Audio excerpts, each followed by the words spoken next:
सरस्वती शिक्षा समिति पाली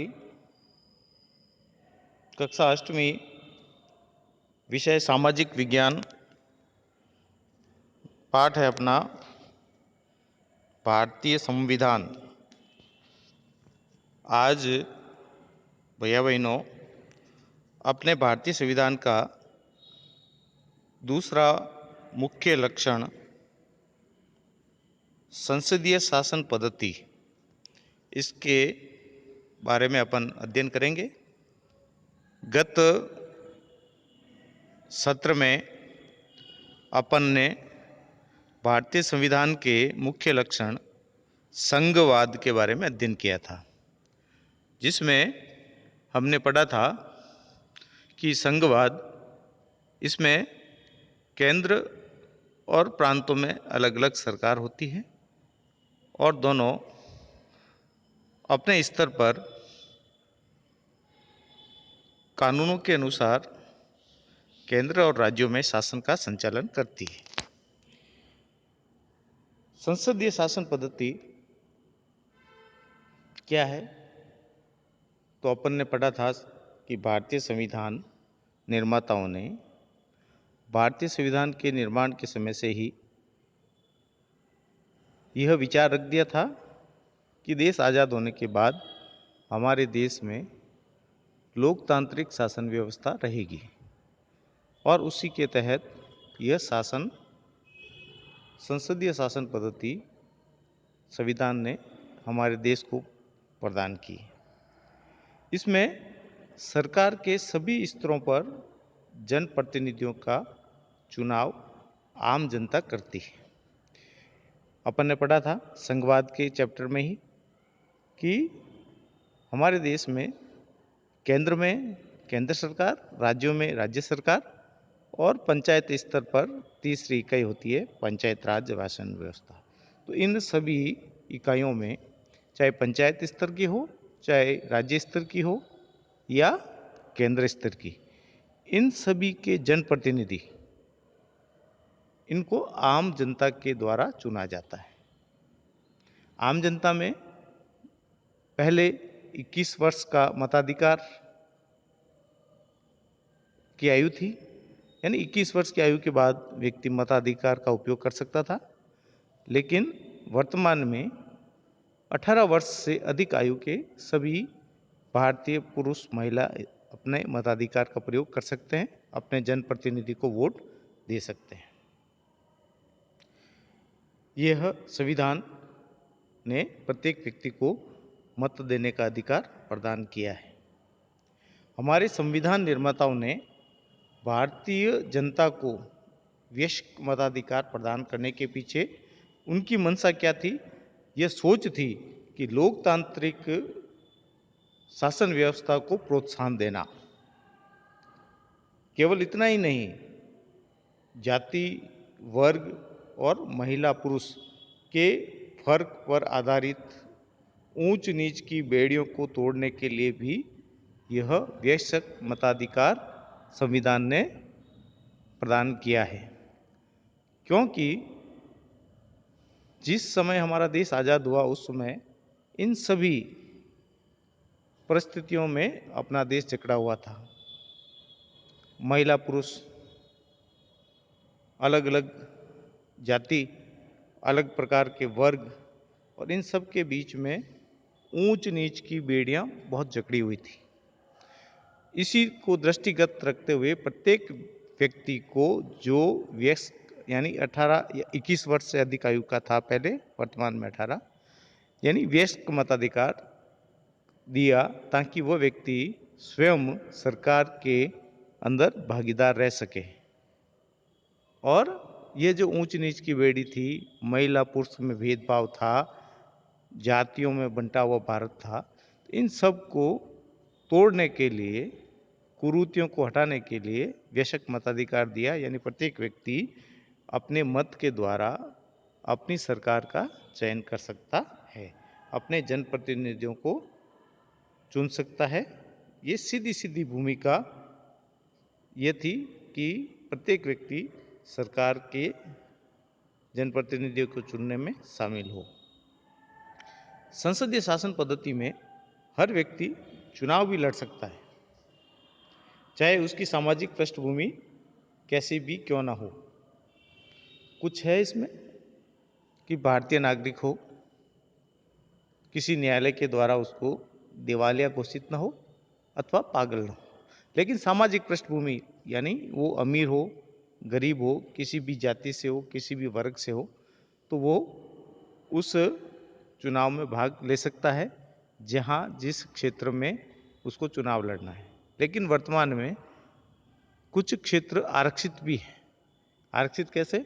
जाति विशेष के लिए, अनुसूचित जाति, अनुसूचित जनजाति, इनके लिए आरक्षित क्षेत्र कर दिए गए हैं। वहाँ पर उसी जाति या समुदाय का व्यक्ति चुनाव लड़ सकता है। लेकिन संविधान ने संसदीय शासन पद्धति में हर व्यक्ति को चुनाव लड़ने की स्वतंत्रता प्रदान की है। संसदीय शासन पद्धति में जनप्रतिनिधि जनता के प्रति उत्तरदायी रहते हैं, क्योंकि उनका चुनाव 5 वर्ष के लिए होता है। अगर वो जनता के प्रति जवाबदेह न होंगे तो आने वाले 5 वर्षों के बाद जब चुनाव होंगे तो जनता उनको वापस नहीं चुनती है। इसलिए प्रतिनिधि जो चुनाव में खड़े होते हैं वो जनता के प्रति जवाबदेह होते हैं। लोकतांत्रिक शासन पद्धति में प्रतिनिधित्व महत्वपूर्ण होता है, इसके बारे में हम अध्ययन करेंगे। अब ये प्रतिनिधित्व किस प्रकार से महत्वपूर्ण है, वो है शक्तियों के बंटवारे में। अब शक्तियों का बंटवारा कैसे होता है? संविधान के अनुसार हमारे देश में सरकार के 3 अंग हैं: विधायिका, कार्यपालिका और न्यायपालिका। यह तीनों अंग मिलकर ही पूरे देश की शासन व्यवस्था को चलाते हैं। अब इन तीनों के शक्तियों में भी विभाजन है। कैसे? जैसे विधायिका, विधायिका में हमारे निर्वाचित जनप्रतिनिधि होते हैं। केंद्र में लोकसभा है, राज्यों में विधानसभा है। तो लोकसभा के सदस्यों का चुनाव प्रत्येक लोकसभा क्षेत्र के सभी मतदाता करते हैं और विधानसभा क्षेत्र में प्रत्येक विधानसभा क्षेत्र के मतदाता अपने जनप्रतिनिधि का चुनाव करके विधानसभा में भेजते हैं। तो ऐसे हमारे राजस्थान में 200 विधानसभा क्षेत्र हैं। तो 200 सदस्य विधानसभा में जाते हैं और वो राजस्थान की शासन व्यवस्था के लिए वहाँ कानून निर्माण का कार्य करते हैं। और केंद्र में लोकसभा है जिसमें अधिकतम 545 सदस्य होते हैं और लोकसभा में जो बहुमत दल होता है वो सरकार बनाता है। राज्यों में भी जिस दल का बहुमत होता है वो सरकार बनाती है और फिर अपने शासन चलाती है। कार्यपालिका, कार्यपालिका में ऐसे लोगों का समूह होता है जो विधायिका के द्वारा, विधानसभा और लोकसभा के द्वारा जो कानून बनाए जाते हैं उन कानूनों को लागू करने का कार्य कार्यपालिका करती है। और इस कार्यपालिका में सरकार के महत्वपूर्ण अंग, जिसे हम सरकारी अधिकारी कहते हैं, वो होते हैं जो कानून को लागू करने का और शासन चलाने का काम देखते हैं। इसमें अखिल भारतीय स्तर की सेवा के अधिकारी होते हैं जो केंद्र की नीतियों को लागू करवाने का कार्य करते हैं और राज्य प्रशासनिक सेवा का अधिकारी हैं, वो राज्यों में विधायिका के द्वारा बनाए गए कानूनों को लागू करने का और शासन करने का कार्य देखते हैं। न्यायपालिका देश में कानून व्यवस्था का उल्लंघन करने पर लोगों को न्यायालयों के माध्यम से न्याय प्रदान करवाने का कार्य करती है। तो यह 3 अंग हैं जिसमें पहला है विधायिका। विधायिका में केंद्र के अंदर संसद आती है जिसमें लोकसभा और राज्यसभा और राष्ट्रपति। लोकसभा का चुनाव आम जनता करती है जिसमें प्रत्येक लोकसभा क्षेत्र से एक सदस्य चुना जाता है और राज्यसभा ये स्थायी सदन है जिसमें प्रत्येक 6 वर्ष के लिए सदस्य का चुनाव होता है और राज्यसभा के सदस्यों का चुनाव हमारे विधानसभा के निर्वाचित जो विधायक होते हैं वो करते हैं और संसद के दोनों सदनों के सदस्य मिलकर राष्ट्रपति का चुनाव करते हैं। इस प्रकार हमारी विधायिका जो कानून बनाने का कार्य करती है वो विधायिका। दूसरा कार्यपालिका, उस कार्यपालिका में ऐसे लोगों का समूह होता है जो कानून को लागू करवाने का कार्य करते हैं, जिसमें भारतीय प्रशासनिक सेवा और राज्यों की प्रशासनिक सेवा के अधिकारी होते हैं, जो अलग अलग स्तर पर कानून व्यवस्था बनाने का कार्य देखते हैं। जैसे अपने जिले में जिला कलेक्टर होता है, जो पूरे जिले की कानून व्यवस्था को बनाए रखने का काम करता है। प्रशासनिक क्षेत्र में वो भारतीय प्रशासनिक सेवा का अधिकारी होता है।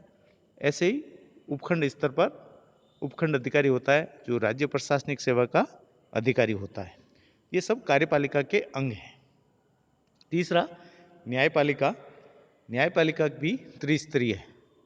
जैसे जिले स्तर पर जिला सेशन न्यायालय होता है, उपखंड स्तर पर मुंसिफ कोर्ट होते हैं और पूरे राज्य का उच्च न्यायालय होता है। तो छोटी अदालत यानी छोटे कोर्ट, सिविल न्यायालय, वहाँ के न्याय के खिलाफ अगर अपील करनी होती है तो जिला न्यायालय में करते हैं। जिला न्यायालय के खिलाफ अगर कोई व्यक्ति अपील करना चाहता है तो राज्य के उच्च न्यायालय में जाते हैं। और पूरे देश का सुप्रीम कोर्ट होता है, जो उच्चतम न्यायालय कहलाता है, वो हमारा नई दिल्ली में स्थित है। और राज्यों में अपने राजस्थान का उच्च न्यायालय, मुख्यालय इसका जोधपुर है, एक पीठ इसकी जयपुर में भी है। इस प्रकार यह न्यायपालिका कानून का उल्लंघन करने पर व्यक्ति को न्याय प्रदान करवाती है। और ये सरकार की किसी भी शाखा द्वारा सत्ता के दुरुपयोग को रोकने के लिए भी संविधान में प्रावधान किया गया। विधायिका, कार्यपालिका और न्यायपालिका, इन तीनों शाखाओं के द्वारा अगर दुरुपयोग हो रहा है तो उसके रोकने के लिए भी संविधान में प्रावधान किया गया है। इन सभी की अंगों की शक्तियों को एक दूसरे से अलग कर रखा है।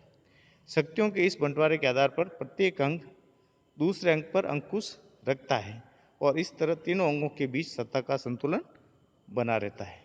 जैसे अगर कोई न्यायपालिका का न्यायाधीश अपनी शक्तियों का दुरुपयोग करता है तो संसद में महाअभियोग के द्वारा उस न्यायाधीश को अपने पद से हटा सकते हैं।